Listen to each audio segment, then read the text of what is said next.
Today's video is brought to you by me, Jeff Hicks, and my new book, Tits and Art. Tits and Art, or TNA, is my new annual project. It's a big 11 by 17 full-color book busting out with beautiful women and beautiful art. Sign-ups are live now, and it's only live for 30 days, guaranteed delivery by Christmas. Sign up today, link in the description below.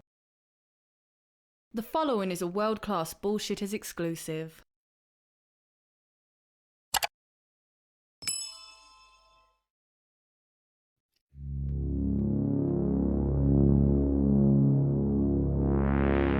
We are living in remake culture. While films have been remade for decades, Hollywood has reached the point of no return, with new remakes being announced almost daily. While most remakes come, go, and make you appreciate the original, one remake was so heinous that it nearly wiped out a billion-dollar franchise and ruined the legacy of one of the most beloved films in history. That made it heinous. What made it dangerous was the politics surrounding the project. When you think of bad remakes, you think of this film, but what you don't think about is how this film is still hurting us today. That film is Ghostbusters 2016, and this is how Ghostbusters 2016 ruined movie making forever.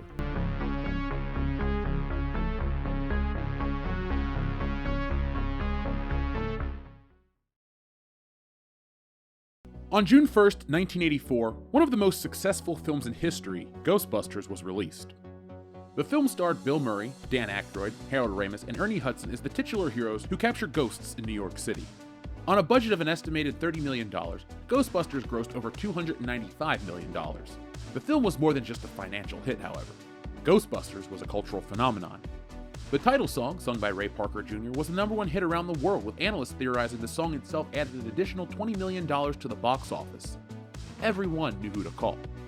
At home, fans could relive the adventures of the Ghostbusters on their PCs with Ghostbusters the Game, which itself topped international sales charts and received positive press, with one 1985 publication calling it the first good video game based on a movie. In 1986, The Real Ghostbusters, the cartoon based on the film, debuted on Saturday mornings, with 140 episodes produced over the 7 seasons. The Real Ghostbusters would spawn the insanely successful toy line, which featured action figures, playsets, vehicles, and roleplay items. Ghostbusters was one of the premier brands for boys alongside Transformers, G.I. Joe, and the impending Teenage Mutant Ninja Turtles, which would see its first wave hit shelves the following year. With Ghostbusters a bona fide hit in every medium, it was time to continue the franchise. In 1989, Ghostbusters 2 was released. While still a hit, Ghostbusters 2 failed to make the same cultural impact as the first film. Ghostbusters 2 also faced some of the toughest competition in the historic summer of 1989, which saw such classics as Batman, Lethal Weapon 2, Indiana Jones and the Last Crusade, License to Kill, and The Little Mermaid all compete against Ghostbusters. In 1984, only Beverly Hills Cop could outpace Ghostbusters. But 1989 was a little different. Ghostbusters 2 brought in $215 million compared to the original's $295 million, which was enough to rank it number 9 for 1989. Competition was stiff, but Ghostbusters continued on until things got quiet in the 90s.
Talks of Ghostbusters 3 had been floating around since Ghostbusters 2 was released.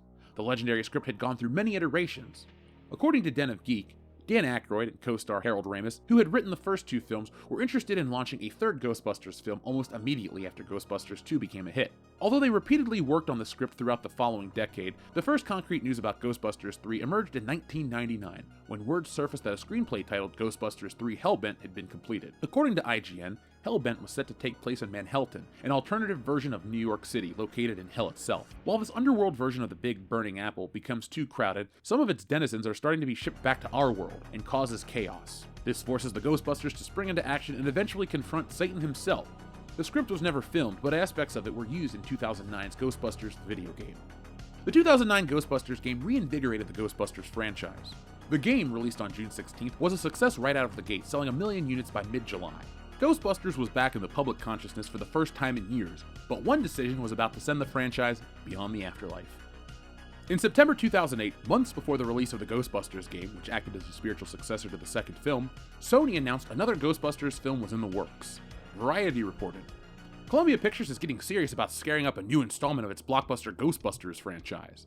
The studio has set The Office co-exec producers Lee Eisenberg and Gene Stupinski to write a script for a film designated to resuscitate the franchise. While original cast members Harold Ramis, Bill Murray, Dan Aykroyd, and Ernie Hudson could return, it's believed that the film will pass the torch to a new group of ghost chasers. The close proximity between the writers and original Ghostbusters, Ramis, is evidence that the principals involved in the original have sparked the idea of a franchise resuscitation. Ghostbusters was Columbia's highest-grossing film ever until it was beaten by Men in Black and then Spider-Man. An attempt to make a third installment of the franchise was stymied in the deal-making stage. Sources said that so much gross was pledged to the participants that it was next to impossible for a studio to make any money on a third installment. That won't be an issue if the principal cast is comprised of newcomers. Sony now follows a strict policy to not allow more than 25% of first dollar gross out the door. Around March 2010, while the new script was being developed, Vulture reported Columbia wanted to target a younger audience and that original Ghostbusters director Ivan Reitman was under pressure to step down in place of a younger director. Murray, Aykroyd, and Ramis had long-standing contracts in place with Columbia that effectively allowed any of them to veto the development of a Ghostbusters film. Murray told GQ that he felt the script written by Eisenberg and Stupinski was poor and that the dream just vaporized, but said that Columbia was pressuring him to make it. Aykroyd defended the script, saying it offered Murray the comedic role of a lifetime. In January 2012, Aykroyd revealed that the film was in suspended animation, as Murray was still uncooperative. Aykroyd refused to recast the role as he would not make the film that exploits the franchise. By July, a new script was being created. In September, Reitman suggested a remake of the original Ghostbusters, which would allow them to introduce a new cast. Reitman was working on a Ghostbusters reboot that would be written by Reitman, Ethan Coen, and Aykroyd to be filmed in 2013. Following Ramis' death in February of 2014, Reitman left the director's role to focus on smaller projects, but remained a producer to help Columbia and Sony find a new director. At this point, the script featured the original Ghostbusters in minor roles. In August 2014, Paul Feig was selected as director, with the plans featuring an all-female cast in the reboot. Feig, only 14 years younger than director Ivan Reitman, announced the film and his involvement along with co-writer Kate Dippold in October, and confirmed his intentions to have hilarious women star in the film and his goal to tell a story that you haven't seen before, or to tell a story you've seen before, but in a way you haven't seen it yet. In January 2015, Feig confirmed his intentions to use Kristen Wiig, Melissa McCarthy, Kate McKinnon, and Leslie Jones in the lead roles. Emma Stone was approached to star but declined to be a part of the film because she didn't want to commit to a franchise. Before the film was released, Ghostbusters 2016 became a battleground at the intersection of politics and entertainment, with disastrous results.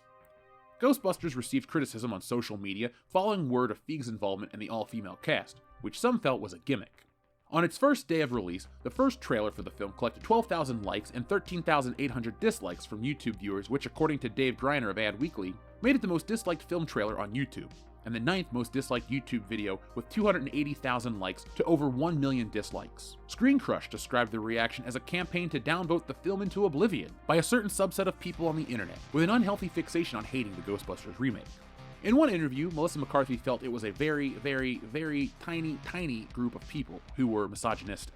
Other reasons proposed for the negative reaction to the trailer include a lack of interest in reboots, nostalgia for the original film, and a perceived lack of humor in the trailer. The film's IMDb page was also the subject of a coordinated effort to lower its ratings before the film's release.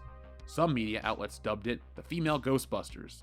The Los Angeles Times suggested fans felt entitled to a film that preserved the original as they imagined it. In an interview with Mashable, Ivan Reitman said, "I think there's way too much talk about gender when it comes to this film, and I think that many people who are complaining were actually lovers of the original film, not haters of women." Elizabeth Flock, writing for PBS, said that racism towards Jones may have motivated the vote brigading targeted at the film. Journalists from the Washington Post and The Atlantic claimed the majority of criticisms constituted misogynistic and anti-feminist comments about the female cast. Wiig was bummed out that there was so much controversy because there were women. Feig said he believed a group of fans had real issues with women, but there were also a huge group of people who were just concerned about the property, and I completely understand. I'm completely sympathetic to that. In May 2016, additional scenes were shot for the film, which served as a meta-reference to the controversy. In those scenes, the characters upload a video to YouTube and react to unpleasant comments left by viewers. Filmmaker James Rolfe, creator of the web series The Angry Video Game Nerd, declared that he would not see this new film and disliked how it was based on a new universe with no continuity to the previous films. Brooke Barnes of the New York Times and Daniel Friedman of Polygon considered Rolf's views as an example of fan entitlement, criticizing his haste to judge the film without seeing it and his lack of concern for other remakes of films he admired, such as Teenage Mutant Ninja Turtles. Rolf received personal attacks online for his position. According to the commentators for the Washington Post, Salon, and Polygon, though Rolf had not mentioned gender, some people considered his motivations misogynistic. Ghostbusters 2016 was released on July 15, 2016. It debuted at number 2, after The Secret Life of Pets, bringing in over $46 million. The film would drop 56% and fall to the number 5 spot the following weekend. It would drop another 52% the following weekend, and by its 4th weekend, Ghostbusters 2016 had fallen out of the top 10. On a budget of $144 million, the film brought in $229 million worldwide. The original Ghostbusters brought in $242 million domestically in 1984 dollars. Adjusted for inflation in 2022 dollars, the 1984 Ghostbusters brought in $884 million, with the 2016 film bringing in $283 million. The failure of the film greatly impacted the Ghostbusters brand. Merchandise featuring the female Ghostbusters was being clearanced at retailers before the film's release, and the film was easily found in the $5 bin at Walmart locations across the country. Fingers were pointed at everyone involved. Some saw the portrayal of Leslie Jones as a stereotypical African American. Jones responded to this criticism on Twitter saying, "Why can't a regular person be a Ghostbuster?" Some blamed the dead performance of Wig. Others took issue with McCarthy's attitude towards the fans as well as her performance. McKinnon, the final female Ghostbuster, received criticism too, yet she was still seen in a more positive light than the other three. Professional critic Richard Roper's negative review of the film also was met with criticism on social media and from Salon, who accused him of male bias. Roper responded, "How insulting would it be to give a film a pass because of good intentions and diversity in the casting? That's not equal treatment, that's condescension." Journalists from The Atlantic and NBC News saw the controversy as part of the culture war and gender divide engaged across social media. They, along with Feig, noted commonalities to this event and the reactions of the Gamergate controversy in video games. The ugly situation surrounding Ghostbusters 2016 was alarming to fans, but it would only be the beginning of how films would be marketed moving forward. The following year, Star Wars: The Last Jedi was met with less than stellar fan response. Critics, journalists, and actors would often jump to blaming white men, trolls, man-babies, and use other terms from the Ghostbusters playbook for how to deal with fans with a dissenting opinion. It wouldn't be singular to Star Wars. In 2019, Charlie's Angels and Terminator Dark Fate would again use the Ghostbusters playbook. They would accuse fans of being misogynistic, they would assume that fans hate women, and they would attack fans outright if they weren't excited for these new takes on old properties. Director Tim Miller was even quoted as saying that misogynists will be scared of his new Terminator film. Elizabeth Banks initially promoted her film as a feminist power piece, but then pulled back once the film flopped. The trend of the classic revival with the modern politics yielded no results at the box office, with both Terminator Dark Fate and Charlie's Angels bombing outright, and Star Wars: The Last Jedi bringing in roughly $750 million less than its predecessor. This conversation would continue with the Star Wars brand, with the next film, The Rise of Skywalker, bringing in less than the film before it. Films like Ocean's 8 and The Hustle failed to even make a mark at the box office. Over the last few months, this channel has covered all of these films in great detail. This video serves as the final chapter in this saga, because Ghostbusters 2016 is the progenitor of all of this. Everything fans hate about modern movie marketing stems from Ghostbusters 2016. Ghostbusters 2016 will remain a hot issue for years to come, with Dan Aykroyd taking a direct shot at director Paul Feig. Appearing on the morning talk show Sunday Brunch on Britain's Channel 4, Aykroyd, who co-wrote and starred in the original 1984 Ghostbusters and is credited as an executive producer on the remake, said, "The director spent too much money on it and he didn't shoot the scenes we suggested to him. Several scenes that they were going to need, he said, 'No, we don't need them.' And then we tested the movie and they needed them, and he had to go back. About $30 to $40 million in reshoots, which gives us a little insight into the troubled production." Much like the Star Wars brand would become the following year, the Ghostbusters brand was severely tarnished, with its legacy in question moving forward. It would need a reinvigoration to save its future, but after Ghostbusters 2016 became the poster child for bad gender-swapped remakes, Ghostbusters needed a fix strong enough to save its entire legacy. The damage done by Ghostbusters 2016 was so severe that Sony rushed a sequel into production. But this was not a sequel to the failed reboot, but a sequel to the original films. In January 2019, Ivan Reitman's son Jason was confirmed to direct. The film would feature teenagers, 2 males and 2 females, as the new recruits to the Ghostbusters team. Jason Reitman said the film ignores the events of Ghostbusters 2016, the reboot, which was directed by Paul Feig. Reitman created a script based around the Spengler family. According to Dan Aykroyd, Jason Reitman wrote a beautiful, heartfelt script that takes the real DNA from the first 2 movies and transfers that directly to the third, The Next Generation. It hands the legacy off to a new generation of stars and players and actors and characters. Reitman shot on location and relied on practical effects as much as possible to maintain a stylistic continuity with the original films. The respect shown in creating Ghostbusters Afterlife resonated with audiences, helping the film to save Ghostbusters. Ghostbusters Afterlife grossed $129 million in the United States and $75 million around the world, grossing $204 million worldwide, and became the 10th highest grossing American film of 2021. In April 2022, a sequel was confirmed to be in early development, and it would take place in New York City. A separate animated film from Sony Pictures Animation was also announced to be in development. The film is scheduled to be released next December. Fans would argue the franchise would have been better off ending after the video game in 2009, ignoring the 2016 film entirely, a move Sony themselves would agree with. 2022 saw the release of Ghostbusters, the Ultimate Edition, a box set featuring Ghostbusters, Ghostbusters 2, and Ghostbusters Afterlife. It served as the ultimate collection for the ultimate Ghostbusters fan. What was missing was any mention of Ghostbusters 2016. It wasn't until director Paul Feig commented on social media that his film wasn't going to be included in the box set. Instead of delaying the set, Ghostbusters 2016 was included as an optional download. The legacy of Ghostbusters 2016 had been relegated to a download code, while the original film continues to flourish as one of the most beloved in cinematic history. Ghostbusters is a cinematic institution. The blend of horror, comedy, science fiction, and the supernatural created one of the most unique films in history. The financial success of the franchise is obvious, but the importance of Ghostbusters goes deeper. Ghostbusters became a staple of pop culture, and with that, legions of loyal fans. Ghostbusters 2016 almost ended the entire Ghostbusters franchise with one terrible film that was propped up as a political statement. It would go on to allow other franchises like Star Wars and The Terminator to blame fans when these new takes didn't land. Ghostbusters 2016 created the anti-fan climate we're living in today. The failure of that film can never be overstated. It was severely damaging, but from it spawned new life from a once dormant franchise. Ghostbusters continues to live on forever, while its remake rots in purgatory.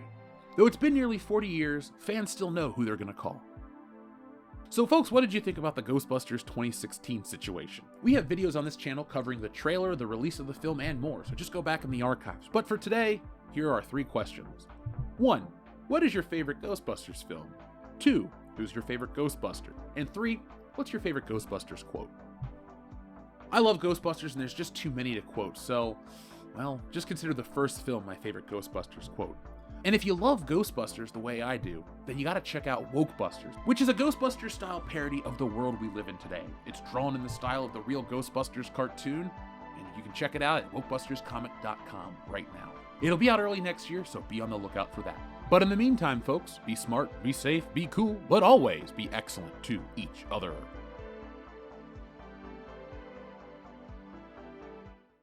From the World Class Bullshitters live show, broadcasting live here on YouTube at 8:30 p.m. Eastern Standard Time every Thursday night. You're invited, but I can't go for that.